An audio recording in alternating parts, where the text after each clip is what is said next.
Welcome to Red Ice Radio. The website is redicecreations.com. My name is Henrik Palmgren, and this is a special transmission. We have an extra treat for you today and a very important subject matter. We have MEP, that's Member of the European Parliament, Nigel Farage, with us on the line for a special interview on the state of the EU and the Lisbon Treaty. I just want to mention here that Nigel is one of the founding fathers of UKIP, the UK Independence Party, and is one of the only dissident voices in the European Parliament. Understandably, he's very busy, and we only have about 30 minutes with Nigel today, and I want to squeeze in as much as possible to help spread the word about the state of the EU and the extremely important upcoming Irish vote on the Lisbon Treaty. So let's dive into it right away here. Nigel Farage, thank you very much for coming on the program with us here. Not at all, not at all. Okay, so let's go into it. The Lisbon Treaty, the EU constitution, pretty much revamped and renamed to a treaty. How have the leaders of the European Union managed to get this through without asking the people of the European Union what they think? And what does this say about the current state of the EU? Well, they've done it by deception. I mean, it was perfectly clear that when the French voted no, they killed it, and when the Dutch voted no, they buried it, and that should have been the end of the whole project. And what they did was they got rid of the dreaded C word. We can't call it a constitution, we'll just call it a treaty. Of course, the reality was that virtually every single thing that had been in the constitution was in the Lisbon Treaty. And they did this, and they rammed it through their own national parliaments in France and in Britain and in Sweden and everywhere else, without giving people the opportunity to express an opinion in a referendum. And I think the whole thing was appalling, frankly. The only country in which they couldn't avoid it was Ireland, who had the referendum. And, you know, before the official result had even been announced, there was Manuel Barroso, the President of the European Commission, saying that the Irish must not stop this treaty. And my view is that what the European Union has shown itself to be through these three rejections, it's shown itself to be an organization that is now so extreme, that is now so nationalistic, that it doesn't even care whether it's taking the people with it. It doesn't give a damn for the basic principles of democracy. They have decided that we're going to have a European state, and that's the end of it. And frankly, to me, history shows us that this is very, very difficult indeed, that you cannot impose a new nationality, you cannot impose a new state upon peoples without their consent, and that the modern European Union does not have the consent of the European peoples. That's right. And again here, the Irish are going to have a vote again now then, October 2nd, if I'm not mistaken. If we're outside Ireland and our country, as you said, already has ratified this constitution that they call a treaty, is there anything we can do to help to stop this? Well, you can cross your fingers. God. You can cross your fingers. And I'm quite sure that there'll be various no campaigns springing up in the next few weeks. And if one or two people from Sweden went across and lent them a hand, I'm sure they'd appreciate it. I mean, really, you know, when the Irish vote, they're not just voting on the future of democratic accountability in Ireland, they're voting on the future of democratic accountability for 26 other countries as well. So this is a very, very important referendum indeed. Do you have any suggestions to how we can help provide the right information to the Irish people before the election in order to kind of help them make the right decision here? I mean, this decision, of course, is up to the no campaigners in Ireland as to how they want to play it. But one of my suggestions to them would be to get representatives from as many European countries as possible to turn up in Ireland and to make the point that this is really an historic event and battle, and that they're voting for all of us, and they must not feel that somehow they're isolated and on their own. What do you think the Lisbon Treaty will mean to us if it indeed is implemented? Well, what it means, it marks not just a further transfer of power and potential power to the European Union, it actually changes the European Union itself. I mean, up until now, it's been a treaty-based organization, and its legitimacy was because the member states effectively lent their authority to the European Union. What this treaty does, or constitution as we really should call it, even if they won't use the word, we should. What it actually does is legally, it changes the European Union into an entity in its own right, into a state, effectively, that is able to sign its own treaties, into an organization that within a few years will have complete control over areas like policing, over areas like prison sentencing, areas that traditionally the European Union has not been able to touch before. And it also sets up a situation whereby it'll be very difficult, nigh impossible in future, to have proper intergovernmental conferences, to have the prospect of any referendums at all, because the enabling clause within this treaty allows the heads of government in secret to cede to the European Union any ability to make decisions that they choose in that room. So it really marks a departure from a time when each treaty had months and months of conferences of governments and then in some cases referendums, and it sweeps all that aside and allows the EU in the future to do pretty much what it wants to do. Yeah, that's right. And I wonder if you can say something about, I'm sure you heard about the Galvin report and the kind of corruption within the EU, and especially what it seems like among the MEPs. Well, I mean, look, wherever you have remote government, you will always have the temptation to fiddle money.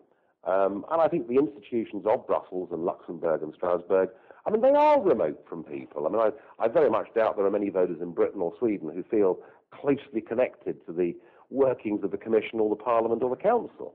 I mean, the best person really to talk about this isn't me, but it's my colleague Marta Andreasen. Yes. And just quickly, for your listeners, Marta Andreasen, a Spanish citizen, became the European Union's chief accountant back in 1999, and so she was responsible overall for a budget of 100 billion euros a year, so a very responsible and highly paid job. And within 3 years, she quit the post because there was no attempt made to reform the system. She described the whole thing as being an open invitation to fraud. And we have this extraordinary situation where the auditors for the European Union budget have now, for the last 14 years in a row, failed to give a clean bill of health to the European Union's accounts. So this is real money. Yeah. We're now well over 100 billion euros a year in terms of the budget. It's money that, hard-working taxpayers are pouring into these coffers, and there appears to be just no accountability whatsoever. So whichever way you look at this, I mean, we started off this interview talking about the democratic side of it and how they just ignored the referendums and how disgraceful that is, and we can move on to the financial side of it and see that there's no responsibility there either. That's right, and we are communicating with Marta Andreasen, by the way, and we'll have her on the program at the end of August, so thank you for mentioning that. And okay, so I want to ask you, what do you think about Barroso's choice of people to lead the Commission? I think you talked about this. Well, it struck me as being very funny that in 1999, the entire Commission had been forced to stand down in disgrace. They'd been replaced by another Commission who'd shown themselves to be incapable of reforming or changing things at all. And then in 2004, Mr. Barroso pops up and tells the world, look, I've got this wonderful team of people. And the one particular example that I referred to at the time and that I continue to refer to is the fact that the French nominee, Mr. Barrot, had himself, in the year 2000, been convicted in a French court of embezzlement, given an 8-month suspended prison sentence, and barred from public office. And he now is the commissioner in charge of criminal justice. So we have a foreign criminal deciding what foreign criminals may or may not live in Britain. I mean, the whole thing, you simply couldn't make it up. Yeah, that's right. It's just incredible. And, I want to ask you also about this idea that the anthem and flag seem to be used regardless kind of the promise that they made that this would not be used. What can you say about that? Well, yeah. We talked earlier about the European Constitution becoming the Lisbon Treaty and getting rid of the dreaded C word. But the other big promise we were made is, no. This new treaty has nothing to do with the state because the symbols of state, namely the flag and the anthem, have been dropped. Well, I can assure everybody listening that when the European Parliament new session opened on July the 14th, the first thing that happened was they played the anthem, and everybody stood up ramrod straight, apart from me, of course, who sat there with my arms crossed, muttering very loudly, I thought you dropped all this. So, once again, it's yet another deception. What is happening here? What is happening here is individual nation states are having taken from them their ability to vote for people and to fire people who make their laws and run their country, and that is being taken away and being replaced by a new form of government based in Brussels, a form of government that is not directly accountable to the voters. Do you think that they're trying to kind of create a new European identity as well, the Euro-nationals, as you refer to them, this idea of Europeanism, right? Yes, I mean, they would like to think that in years to come, we'll say we're Europeans first and we're British second or we're Swedish second or whatever it is, and that our identity will be a European identity and there'll be a European football team, and if there was a crisis, we'd all put military uniforms on and go out to fight for Europe, and that's what they'd like to impose. The evidence actually is that however hard they try and however much money they spend in our schools and universities convincing us of our European identity, that in fact we're going in the opposite direction, and that people are beginning to feel much more identity with their own nationality and in some cases with their own region. So yes, it's an aspiration of theirs, but like so much else with this union, it's not much more than a pipe dream, really. Tony Blair as a potential future president of the European Union. Any thoughts? Well, many people think that Tony Blair, if he became president of the European Union, somehow the British would suddenly overnight fall in love with the whole thing. I take the opposite view. I think that if Blair becomes the president, if Lisbon is ratified, I think people will take the view here overwhelmingly that this was a reward, selling out British democracy, but picking up the top job himself. And I would have thought that a Blair presidency would make the EU even more unpopular in Britain. So in that particular regard, I'm not necessarily opposed to it. I want to ask you a little bit about this idea about EU as a kind of future Soviet state again. This is an undemocratic process that we see now in the EU, and there are several people, former Soviet dissidents that have defected, so to speak, that have warned about this. Is this something that you see as well? Well, yeah, there's a very, very famous guy called Vladimir Bukovsky, yes, who for 12 years was in and out of mental institutions in the Soviet Union and spent time in the Gulag, and he was swapped for a prisoner and came to Britain in the 70s. And one of the things that Vladimir talks about is the fact that there are some strong similarities between that union and this union. The idea that you can have centralized control, the idea that you can plan 5, 10, 15, 20 years ahead, the sort of famous Soviet 5-year plans, and the idea that you can't tolerate any criticism of the system at all, and that you make sure that at no stage do voters have any real power. These are similarities, and what we've got here, yes, we have a European Parliament, but the government of Europe is the European Commission. These are unelected, appointed, professional career politicians, and these are the people making decisions that affect every business and affect the life of every single person. And I really do think, I'm not going to say that it will become just like Soviet Russia, because that wouldn't be sensible. We're living in different times. But I think the tendency to be centralized, to be bureaucratic, to technologically fall behind, and to treat democracy with contempt, I think they are very similar and very common features. I want to ask you a little bit about Barroso as well. Do you think that he has some kind of more socialist ideas, considering that back in, I think it was 1976, he was actually a Maoist student leader? Do you think that he's brought some of that with him into the position that he now holds? I don't get terribly hung up on whether people are socialists or not. What I get hung up about is, are they statists and are they European statists? And Barroso is a statist. He wants the EU to do more and more and more. He believes that more and more legislation somehow makes the world a better and more prosperous place. I do not take that view. I think we already have far too much legislation. And I also, personally, can never, ever have any regard for Barroso as a person because of the contemptuous way on that particular afternoon that he dealt with the Irish no result, just brushing it aside and saying, effectively, the Irish don't matter, we're going to continue anyway.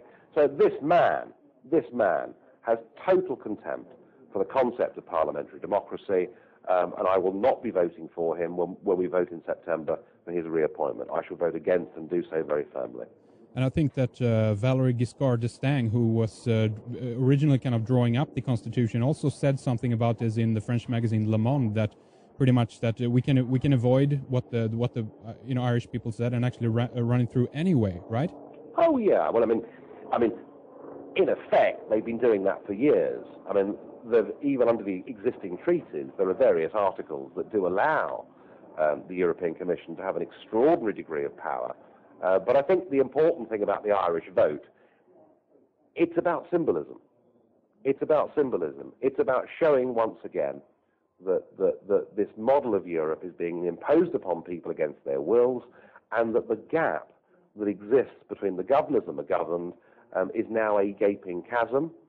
And at some point, because nature abhors a vacuum, at some point that vacuum is going to be filled. And to me, the important thing is that we fill that vacuum with people who are committed to free and fair referendums, are committed to democracy, and that we don't get the vacuum filled by extreme nationalism, because that, to me, is one of the great dangers. Imposing a European statehood upon people could well, in many countries, lead to a serious rise in extremist politics, and I don't want to see that at all. Yeah. So you are on the ground floor, so to speak. I want to ask you just a little bit if you can share with us what it is like. How much documentation do you go through? Do you manage to keep up with all the new laws that are passed? Do you have time to read everything? No. I mean, let me be absolutely honest with you. When I go into that chamber to vote, 90% of the things I vote on, I haven't got a clue what they are. Oh, really? I mean, and it could be, of course, that I am particularly stupid, and it could be that I'm surrounded by 500 people, all of whom have the brains of Albert Einstein, and have been up all night reading thousands of pages of documents. I suspect that I'm not especially stupid, and I'm pretty certain that, in fact, there aren't many Albert Einsteins sitting in the European Parliament. I think, we have days there when we vote on up to 1,000 amendments. Oh, God. There is nobody in this world who can understand all of those things. And so we have a system where each MEP, by their own secretariat, are given a voting list, and if it's vote number 58 and you're told to abstain, you just abstain. It is an appalling system, but it is a symptom. It's a symptom of a European Union that never-endingly churns out, spews out, you might say, an absolutely massive volume of laws. And we're now in a position where 75% on average of the laws that are made in each of our member states are not made by our own governments in London or Stockholm, but are made by the institutions of the European Union. Yeah. And this is something that I think people have been slow to recognize, but they're beginning to wake up to. And the worst aspect of it is this. If any law becomes a European law, there is nothing we, the voters, can do at any subsequent general election in our country to change that law. And that, to me, is the fundamental betrayal of the concept of democracy within a nation state. Is there anyone who's kind of more of an ally with you, so to speak? I'm thinking of the Danish MEP Jens Peter Bonde, for instance. Well, I mean, I sat with Bonde for the first 10 years of my time in the European Parliament, and Bonde and I sat next to each other, and we were co-presidents of the Independence and Democracy Group in the last Parliament, and I am keen to work with as many MEPs who believe these issues should be decided by the people and not decided by career politicians, as is possible. We have a new group in this European Parliament.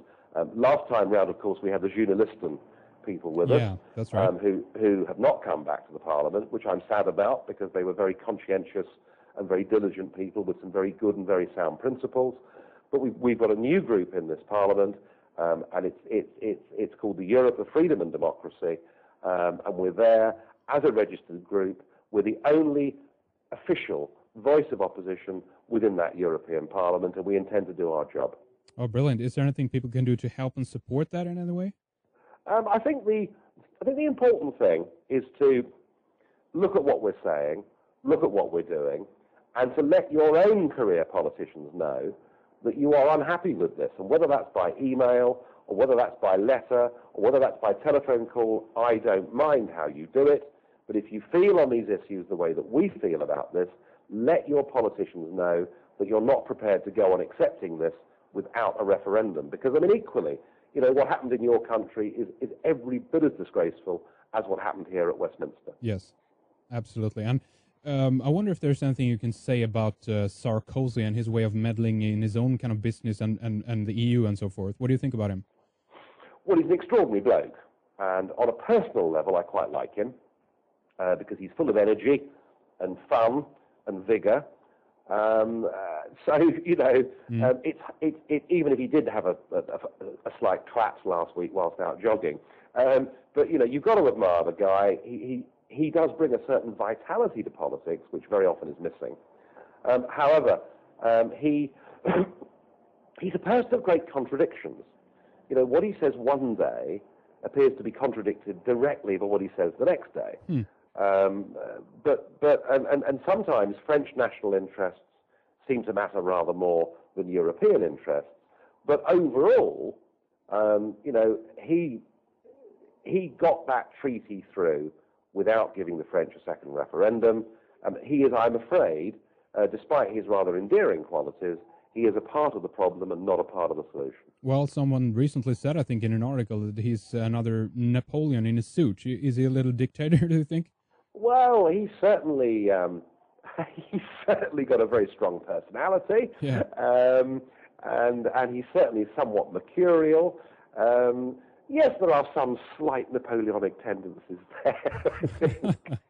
All right. Is there anything you can say to us, the Swedish audience here, in regards to, I think, the parrot to Barroso sitting on his right side all the time, Margot Wallström, right? Oh, dear, oh, dear, oh, dear. Yeah. I don't want to be insulting you can on this program. towards one of your countrymen. No worries. It's not a very polite thing to do. Margot Wallström, I mean, frankly, her behaviour over the last 5 years has been abysmal. She talks in Euro speak, in bureaucratic terms. She clearly doesn't understand what ordinary people are about. And I did offer an invitation to Margot a few years ago. I said to her that she'd be very welcome to come to my village pub in England on a Sunday lunchtime, where she could actually meet some real people and find out what they thought about the world. And I also offered, in a spirit of friendly cooperation, that I'd take her to a cricket match so she could understand the English game of cricket. But sadly, she hasn't taken me up on either of those things. She's somebody who lives inside the bureaucratic bubble, and she constantly, whenever people vote no or whatever they say in referendums, she always says, well, of course, what the people really meant was that they want more Europe. No, Margot, you're not listening, are you? So, frankly, she's perfectly pleasant when you meet her on a one-to-one basis. And I met her the night of the Irish referendum. I was going in to do a BBC interview, and she was on before me. And as I walked into the studio, she was there with her press man. And I said, oh, hello, good evening, Margot. I said, yet another no vote that you intend to ignore, isn't it? And she sort of blushed slightly. No, she is just a part of that system, earning a very big salary, enjoying a very good lifestyle, but not even comprehending the need of ordinary voters. Do you think that it's the money who actually drives them, or do you think that they really are into this European ideology, so to speak? I think it's both. I think some of them believe in the European project, and that is their religion, if you like. For others, it's a highly paid job with the best pension scheme the world's yet invented for anybody, with a guarantee that effectively you can't ever be sacked. So in terms of a career move, for the sort of professional bureaucrat or professional politician, it is a very, very good thing to do. I can't tell you which Margot is. Perhaps she's a bit of both. How about all the allowances fraud? The German TV station had one little newscast on this issue where it seems that a lot of MEPs are getting a lot of money out of this. They even have transitional allowances, which means that they get a lot of money after their term and so forth. What's going on there? Can that be stopped? Well, I mean, there are one or two reforms that are coming into the travel expenditure, etc. I mean, I think the real story to flag up is there is now a common salary for MEPs of €7,000 a month, right? Now, that figure may not appear to be very shocking for you or very shocking for us, But imagine if you come from Bulgaria or Romania, where the average salary is 160 euros a month, and you're now getting 7,000 euros a month. I mean, these are, to the Eastern European politicians, these are riches beyond the dreams of avarice. What an extraordinary system has been created. And isn't it interesting that 6 of the commissioners that we currently have were, in the old days, communists working for the Soviet government. Yes. And they've made the transition into being European commissioners. And that tells me as much as I need to know about the type of people governing us. Yeah. So I have a few more questions for you here. The future of the EU, is there any way out of this? Can nations actually go out of the EU? Do you know this? Of course they can. The Lisbon Treaty makes it more difficult because for the first time ever, it codifies the means by which a country can leave, saying that you have to state the intention to leave, and there's then going to be a 2-year cooling off and negotiating period. Personally, I'm going to refuse to respect the legitimacy of that. I won't respect this treaty because it's been pushed upon us by a government that had promised us a referendum on it. You can have all sorts of legal arguments about these things, but at the end of the day, if public opinion in your country or my country reaches tidal wave proportions, then it doesn't matter what the rule book says, it's public will that will out. And I believe this will happen. I can't tell you whether it's going to be next year, whether it's going to take 10 years, but I'm utterly convinced that the project does not have consent. I'm utterly convinced that the economic and social model that they're putting together isn't working, and I'm utterly convinced that all of us want to live in a Europe where we live in our own countries, govern ourselves, and try and be good next-door neighbours to each other, not live as part of a new, unified, militarised state. The Euro, Sweden and Britain are currently not members of the Monetary Union yet. Do you expect them to join soon? Will they ram this through as well? I see no prospect of Britain joining the Euro. I can't comment intelligently on Swedish public opinion on this particular issue, but I think it highly unlikely that countries like Greece and Portugal and Spain and Ireland will be members of the Euro in 5 years from now, perhaps even 2 years from now. They just don't fit, not to mention the Italians who are finding it very, very difficult. I think it's more likely that countries will leave the Euro than countries like Britain and Sweden will join it. Okay, so in closing here, then, what can people do if they want to help you or anyone else to support you in your efforts, or is there anything other kind of closing thoughts you have before we let you go? You just make sure that in elections, whether they're local elections, whether they're national elections, whether they're European elections, you just make sure that you do not vote for politicians, whether they're left, centre or right, because frankly that's irrelevant compared with the bigger question. Do not vote for politicians that will continue to push you further into this project without giving you your say. And in the intervening time between elections, let them know how you feel. Remember, these people need votes to keep their jobs. The best way to get them to change, the best way to get them to give in and give you the chance in referendums to have your say is to frighten the life out of them. Nigel Farage, thank you very much for your time, and Godspeed to the people behind you, Thank you. All right, thank you very much for tuning in. Spread this program and let people know what's going on. Nigel is someone who is on the inside of the European system of government. Check out ukip.org or youtube.com/Europarl for European Parliament. youtube.com/Europarl for much more information.